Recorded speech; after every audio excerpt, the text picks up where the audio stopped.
मित्रों, आप सभी तो ये जानते ही होंगे कि हिंदू धर्म में साल में 4 नवरात्रि मनाई जाती है, जिनमें चैत्र और शारदीय नवरात्रि का काफी अधिक महत्व है।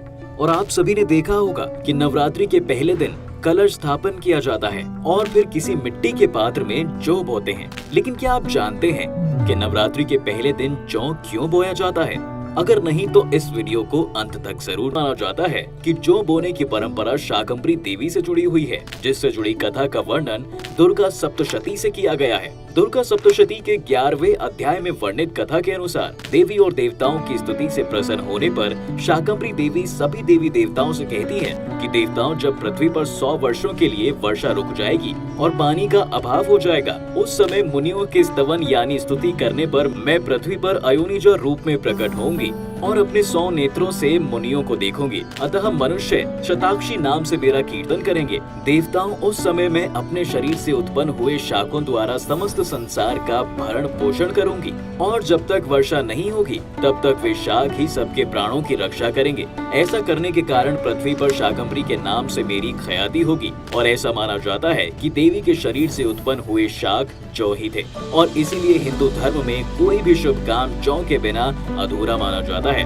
साथ ही ये भी माना जाता है कि सृष्टि में सबसे पहली फसल जौ ही थी और यही वजह है कि जौ को हिंदू धर्म ग्रंथों में पूर्ण फसल की मान्यता दी गई है। हिंदू धर्म ग्रंथों में वर्णित कथा के अनुसार एक बार देव गुरु बृहस्पति ने ब्रह्मा जी से सवाल किया कि हे ब्रह्मा, नवरात्रि क्यों मनाई जाती है? तब ब्रह्मा जी ने कहा, बृहस्पति, तुम्हारे इस प्रश्न का हल इस कथा में छुपा है। बहुत साल पहले मनोहर नगर में एक अनाथ ब्राह्मण रहा करता था, जिसका नाम पिठत था। वह देवी दुर्गा का बहुत बड़ा भक्त हुआ करता था। युवा होने पर उसकी शादी हुई और फिर कुछ दिनों के बाद उसकी पत्नी ने एक कन्या को जन्म दिया, जिसका नाम सुमति रखा गया। जब उस कन्या को ज्ञान हुआ तो जब भी पिठत देवी दुर्गा की पूजा अर्चना करता, वह कन्या वहाँ बैठी रहती।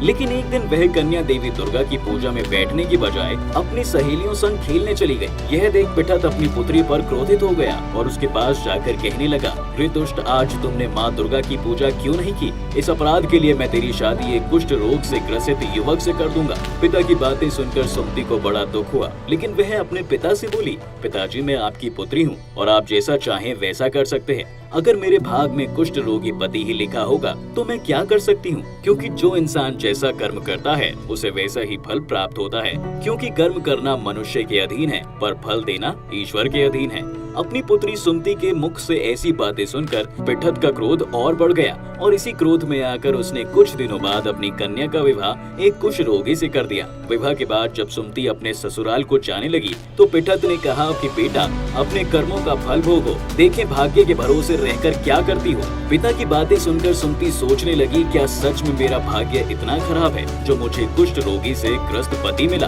फिर वह अपने पति के साथ वन में चली गई और फिर अगले दिन देवी दुर्गा सुमति के सामने प्रकट हुई और बोली, हे पुत्री, मैं तुमसे प्रसन्न हूँ और तुम जो चाहो वह वरदान मांग सकती हो। तब सुमति बोली कि हे देवी, आप कौन हैं? मैंने आपको आज से पहले कभी नहीं देखा।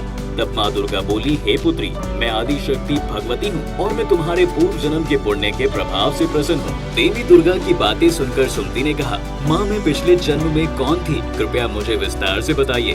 देवी बोली, पुत्री, पिछले जन्म में तुम भील की पत्नी थी। एक दिन तुम्हारे पति ने चोरी की और सिपाहियों ने तुम दोनों को पकड़कर कारागार में बंद कर दिया।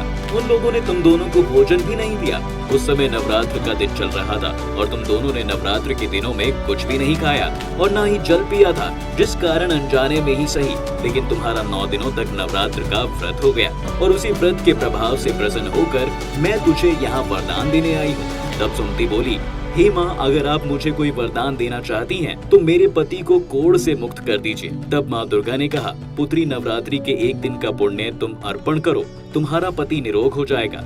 फिर सुमति ने ऐसा ही किया और उसका पति निरोग हो गया। यह देख सुमति देवी की स्तुति करने लगी। सुमति की बातें सुनकर देवी बहुत प्रसन्न हुई और फिर नवरात्र व्रत की विधि विस्तार से बताते हुए कहा, हे पुत्री, नवरात्र में 9 दिन तक विधि पूर्वक व्रत करना। यदि दिन भर का व्रत न कर सके तो एक समय भोजन करें। विद्वान ब्राह्मणों से पूछकर घट स्थापन करें और महाकाली, महालक्ष्मी, महासरस्वती देवी की मूर्तियां स्थापित कर उनकी विधि विधान पूजा करें और पुष्पों से विधि विधि पूर्वक अध्यय दें।